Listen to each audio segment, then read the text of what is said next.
সকাল থেকে কাজে বেরিয়েছি, মাত্র 200 টাকা বেচাকিনি। মণ্ডলায়ন ভবন এত খারাপ বেচাকিনি কোনোদিনও করেনি। ভাবলাম আজকে অ্যানাউন্স করে করে বিক্রিটা খুব বাড়াবো।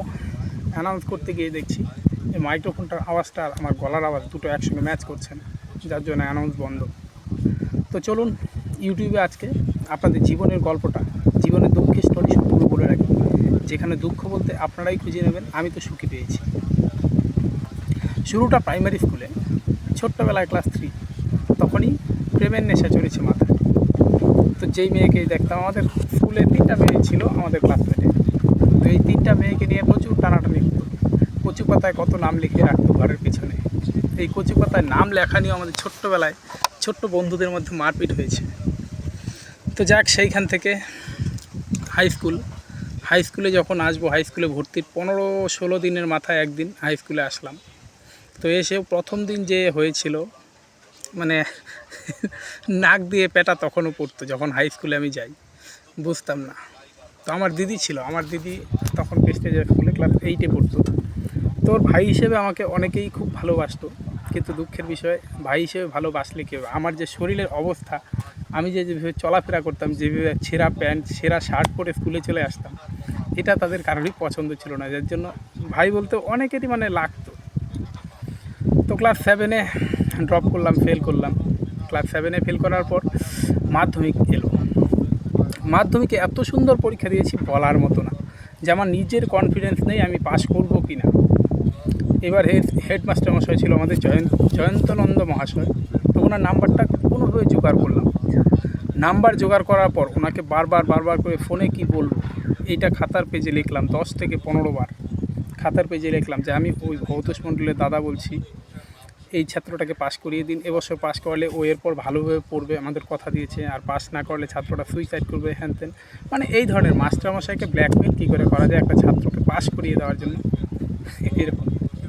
তো এরপর অনেক চেষ্টা করে অনেক সাহসের সঙ্গে ফোন করলাম, 2-3 বার ফোন, তো উনি ধরতে আমার বুক কেঁপে যাচ্ছে। তো এরপর শেষে কথা হলো। কথা হওয়ার পর আমি যখন বললাম, মাস্টারমশাই আমি আপনাদের স্কুলে অমুক ছাত্রের দাদা বলছি, গার্জিয়ান, বললো, উনি ভালোভাবে কথা বললো, যেই না এই কথা শুরু করেছি, আমার নাম্বার তুমি কোথায় পেয়েছো, তুমি ভবতোষ কথা বলছো, আমার নাম্বার কোথায় পেয়েছো, আমি তোমাদের বাড়ি যাচ্ছি, ব্যাস আর কি চাই। সুইসাইড তখন করার ভয় কি দেখাবো, সুইসাইড করে নিব নাকি এই ভাবছিলাম। তো যাক, খুব ভালো হলো, মাধ্যমিকে পাস করলাম কোনোভাবে। পাস করার পর এলো উচ্চ মাধ্যমিক। পড়াশোনা তো স্কুলে হয়নি, হয়েছে প্রেম। উচ্চ মাধ্যমিকে ওঠার পরই শুরু হয়ে গেল প্রেম জীবন, খুব সুন্দর গুছিয়ে নিলাম। উচ্চ মাধ্যমিক পাস করবো কি না জানি না, উচ্চ মাধ্যমিক দিয়েই চলে গেলাম বিদেশ। ফেল করলেও কোনো অসুবিধা যায় আসে না। 2 বছর বাইরে কাটালাম। 2 বছরের মাঝখানে 2 মাস করে প্রতিটা জায়গায় ছিলাম। কোনো জায়গায় কি আমার মন টিকতো না, শুধু বাড়িতে মন টানত। তো 2 মাস করে 6টা জায়গায় 12 মাস কাটিয়েছি, আর বাকি 12 মাস বাড়িতে। এই করে বেরিয়ে গেল। উচ্চ মাধ্যমিকের গল্পটা বাদ পড়লো। উচ্চ মাধ্যমিকে বাইরে যাওয়ার পর প্রথম 2 মাসের পর রেজাল্ট যখন এলো, রেজাল্টে দেখলাম আমি পাস করেছি। বিদেশ থেকে বাড়ি আসলাম, কিন্তু কলেজে আর ভর্তি হওয়া হলো না। ছিল একটা গার্লফ্রেন্ড, তাকে ভর্তি করে দিলাম কলেজে। উচ্চ মাধ্যমিকের পর যে কলেজে যেতে একটা টাকার প্রয়োজন হয়, সেই টাকাটার জন্য ওদের বাড়ি থেকে কলেজে ভর্তি করাবে না এমনটাই বলছিল। তো সেই বলার পরে না, ভর্তি তো হতেই হবে। তো ওদের বাড়িতেও চাপ দিয়ে আমিও কিছু সাহায্য করে দিলাম ওকে। কিন্তু ওকে কলেজে দিলে কী হবে, পড়াশোনা তো করতে দেওয়ার মতো ছাত্র আমি নই। আমি যখন পড়াশোনা করছি না, ওকেও করতে দিইনি। এরকম একটা অবস্থার মধ্য দিয়ে কোনোরকম 2 বছর ও কাটালো কলেজে। 2 বছর পর কি বলে, বিএ সেকেন্ড ইয়ার ড্রপ, ব্যাস পড়াশোনার জিন্দিগি ওখানেই স্টপ। মাত্র হায়ার সেকেন্ডারি পাস করার 2 বছরের মাথায় বিয়ে করে নিলাম। বাড়িতে জানালাম, আমার মা বাবা সেরকমই, ছেলের জন্য ছেলে যা বলবে তাই হবে। তো ছেলে যা বলবে তাই হবে বলতে দেখে যে না, ছেলেটা যাই করুক তাই করুক, কাজ করতে চায়। তো কাজ করতে চায় বলতে মাত্র 60 টাকা হাজিরাতে আমার বিয়ে ঠিক হলো। এই 60 টাকা হাজিরা বিয়ে ঠিক হওয়ার পর যখন বিয়ের জন্য দেখা দেখিতে আমার বাড়িতে লোক গেল, আমার সম্বন্ধী মহাশয় একজন আছেন, হিসাব করলো 60 × 30, 1800 টাকা, সংসার চলবে, ওর কি ছায়া ব্লাউজ আনবে না খাদ্য খাবে। তো এইভাবে বিয়ে ভাঙার উপক্রম, তবুও কোনোরকম বিয়েটাও হয়ে গেল। তো বিয়ে ঠিক হওয়ার 1.5 মাস বাদে ছিল বিয়ে। তো এই মাঝখানের 1.5 মাসে জানি না উপরওয়ালা কী করলো, প্রচণ্ড পরিশ্রমের মধ্য দিয়ে সেই 60 টাকার হাজিরাকে নিয়ে গেলাম 250 টাকাতে। কী করে কী হলো উপরওয়ালা জানে, কিন্তু মাঝে কিছুটা পরিশ্রম করেছিলাম, হয়তো উপরওয়ালাই করিয়েছে। এরপর বিয়ের পর আমার বউ প্রচণ্ডভাবে সাহায্য করলো। প্রচণ্ড সাহায্য বলতে যেইখানে যখনই বিপদে পড়েছি ও বাপের বাড়ি থেকে টাকা এনে দিয়েছে। মাঝপথে আমার যে মা বাবা আছে, আমার মা বাবার কাছে এই চাপটা গিয়ে পৌঁছায়নি, তাই তারা জোগাড় করে দেয়নি। আর এইখানে কে কাকে দিবে, অ্যাকচুয়ালি উপরওয়ালা সব তৈরি করে রেখেছে। বিয়ের পর কাজের সঙ্গে ধরলাম ব্যবসা, কি ধূপকাঠির ব্যবসা ধরলাম প্রথম। এই ধূপকাঠির ব্যবসা ধরার পর সঙ্গে পড়লাম আমি রোগে বলতে কীরকম, মাইগ্রেন, মাথার ব্যথার সমস্যা।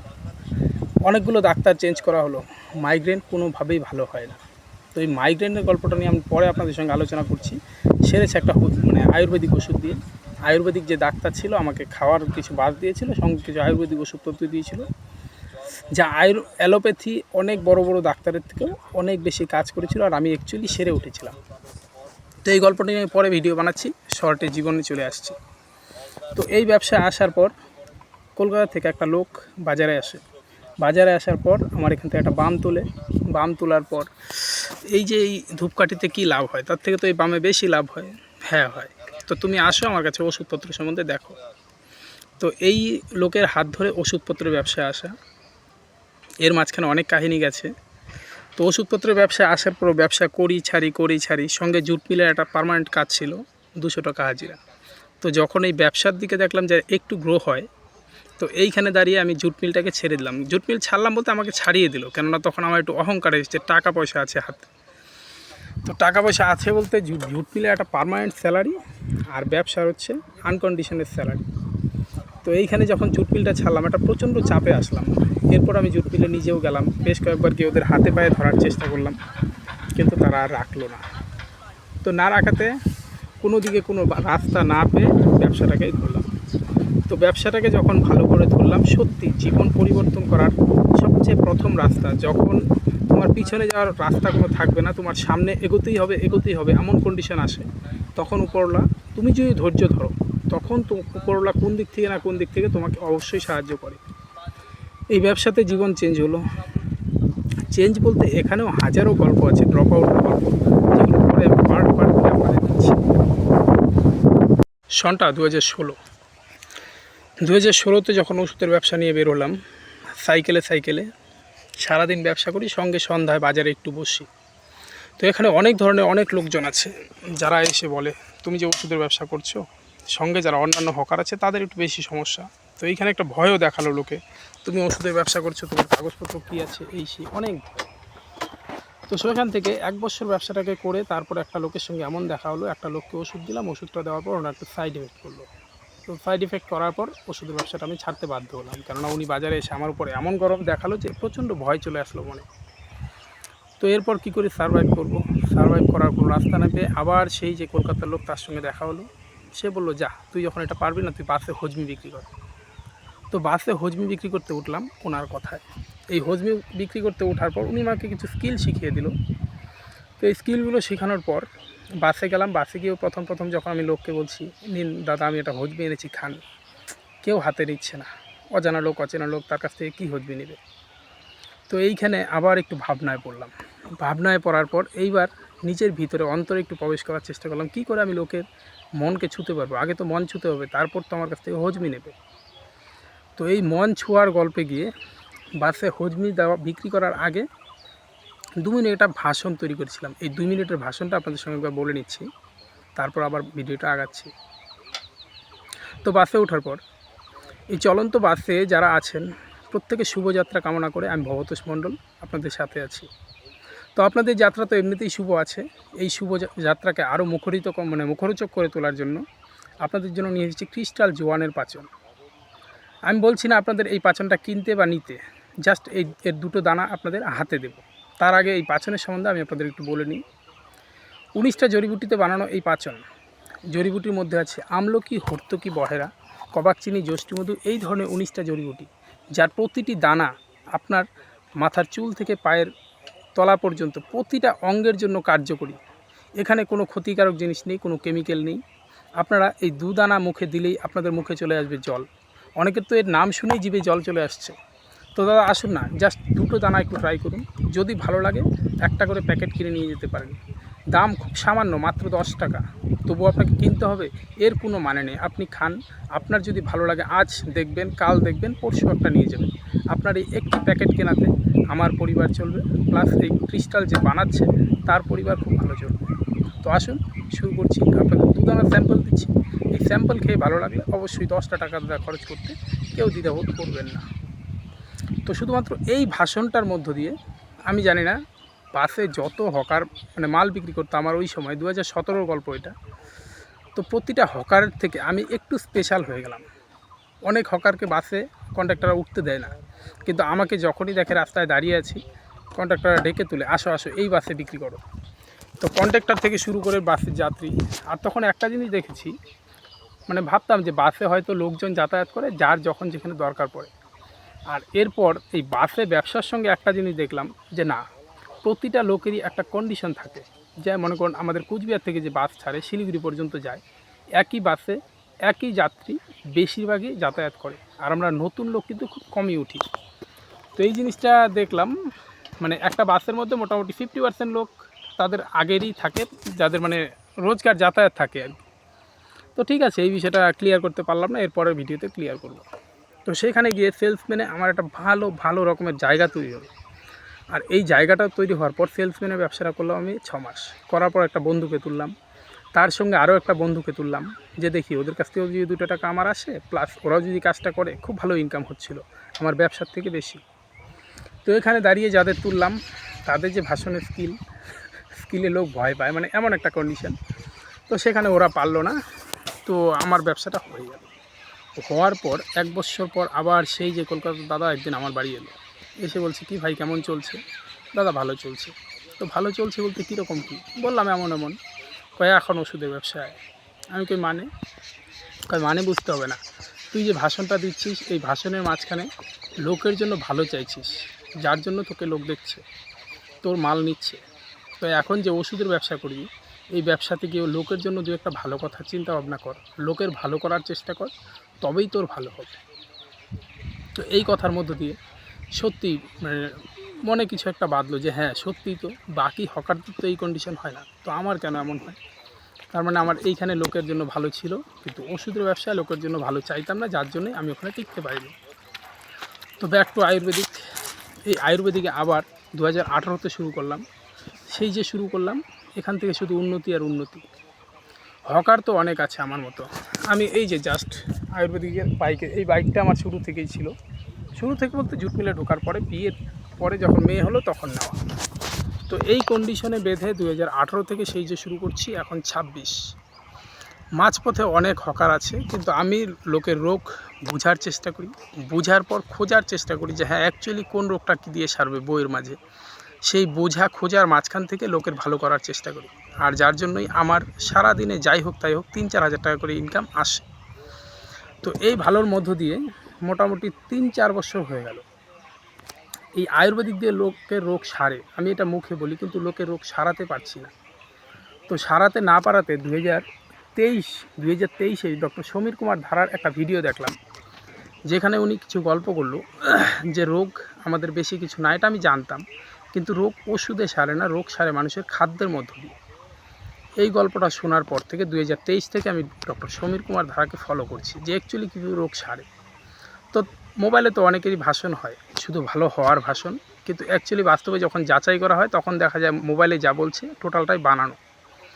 তো ডক্টর সমীর কুমার ধারার যেসব পেশেন্টকে ভালো করেছে, যেসব কথাবার্তা বলে, তো আমি অ্যাকচুয়ালি ওনাদের সঙ্গে এই 2 বছর একটু দেখা করার চেষ্টা করলাম। টোটালি আমি 13টা লোক যাদের নাম ডক্টর সমীর কুমার ধারা নিয়েছিলেন তাদের সঙ্গে দেখা করলাম। প্রত্যেকেই অ্যাকচুয়ালি ভালো হয়েছে, আর ওদের পরিবার ভালো আছে, শুধু খাদ্যের মধ্য দিয়ে। তো এইবার আমার পালা হচ্ছে লোককে ভালো করতে গেলে খাদ্যের এই জিনিসটা শিখতে হবে। কি করে শিখব? ডক্টর সমীর কুমার ধারা, ওনার কাছে লাইনে আছি 1.5 বছর থেকে, পাচ্ছি না লাইন।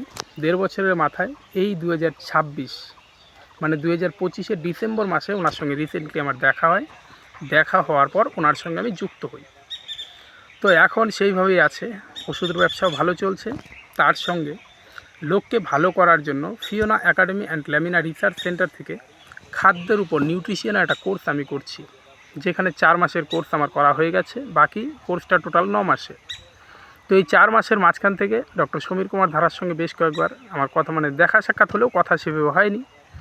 তো ওনার যে স্টাফের লোক আছে তাদের সঙ্গে কথাবার্তা বললাম যে আমার ব্যবসাটা অনেক দিন থেকে করছি, তো ব্যবসা সম্বন্ধে আমার মোটামুটি জ্ঞান আছে, কিন্তু পুষ্টির জ্ঞানটা ছিল না, যার জন্য ব্যবসা একটু পিছিয়ে ছিলাম। তো এখন আপনাদের কাছ থেকে এটাও নিচ্ছি, তো এই ব্যবসাটা আমি কী করে করবো, প্লাস আমি এই ব্যবসাটা দিয়ে লোকের কীভাবে মঙ্গল করতে পারি। তো সেইখান থেকে উনি আমাকে একটা কোর্সও দিয়ে দিল। তো কোর্স দিল বলতে, যে কোর্সটা আমি নিচ্ছি নিউট্রিশনের, এই কোর্সটা আমি লোককে এখন দিতে পারি এই Fiona academy and lamina research centre থেকে, যা 9 মাসের পর একটা পরীক্ষার মধ্য দিয়ে যদি পাশ করে people of the Canada, university of the people Canada, ওখান থেকে এর সার্টিফিকেটটা করে দেওয়া হবে। তো এই কোর্সটা করতে 20,000 টাকা লাগে। এই 20,000 টাকার মধ্য দিয়ে আপনাদের জীবন পাল্টে যাবে, এরকম একটা পরিস্থিতি, মানে আপনাদের সারা জীবনে কোনো রোগ ব্যাধি আসবে না। রোগ ব্যাধি এলেও আপনাকে কোনো ডাক্তারের কাছে যেতে হবে না। বাড়ির যদি সবাই আপনার খাওয়া দাওয়াটা ঠিকঠাক করে, তাহলে এখান থেকে সম্পূর্ণ সুস্থ থাকতে পারবে, এরকম একটা কোর্স সকলের মঙ্গলের জন্য। প্লাস এই কোর্সের সঙ্গে আমি এখন যে আয়ুর্বেদিক বিক্রি করছি, লোকের খাদ্যাভ্যাসের নিয়মের সঙ্গে ওষুধপত্র দিচ্ছি, যারাই ওষুধ নিচ্ছে সম্পূর্ণ ভালো হয়ে যাচ্ছে। তো এরকমই গল্পের মাঝখান দিয়ে জীবনটা খুব ভালো কাটছে। তবে আজকের যে দিনটা, আজকের দিনে সকাল থেকে জানি না কেন কি হয়েছে, আমারই কোনো হয়তো স্কিলে গড়বড় হচ্ছে। তো নতুন রাস্তায় ঢুকছি, তো মানে আমার পুরানা যে লাইন আছে, পুরানা লাইনে তো ব্যবসা হয়। আজকে ভাবলাম একটু নতুন রাস্তায় যাই, নতুন লোকের সঙ্গে মিলি, কিন্তু নতুন রাস্তায় এসে মাত্র 300 টাকার ব্যবসা। তো যাব এখন আবার ব্যাক টু পুরানা রাস্তা। পুরানা রাস্তায় গেলে অবশ্যই সারাদিনে 2 থেকে 3,000 টাকা নিয়ে বাড়ি যাব। বাকি গল্পটা আপনাদের সঙ্গে সন্ধ্যায় দেখি, যদি পারি একটু শেয়ার করব। তো রাস্তায় দাঁড়িয়ে এর বেশি সময় আর দেওয়া আজকে সম্ভব হচ্ছে না। সবাই ভালো থাকবেন। চেষ্টা করছি এরপরে আপনাদের গল্পটা আরও একটু গুছিয়ে দেওয়ার, আর সঙ্গে প্রতিটা পার্টকে আলাদা আলাদা করব। সবগুলো একসঙ্গে দিতে গিয়ে একটু সমস্যা আমারই হয়ে যাচ্ছে। তো ভালো থাকবেন সকলে। আর একটা কথা না বললেই না হয়, আমি যেমন লোকের ভালো চাইছি, সেই সঙ্গে লোকও আমাকে যথেষ্ট পরিমাণ ভালোবাসছে।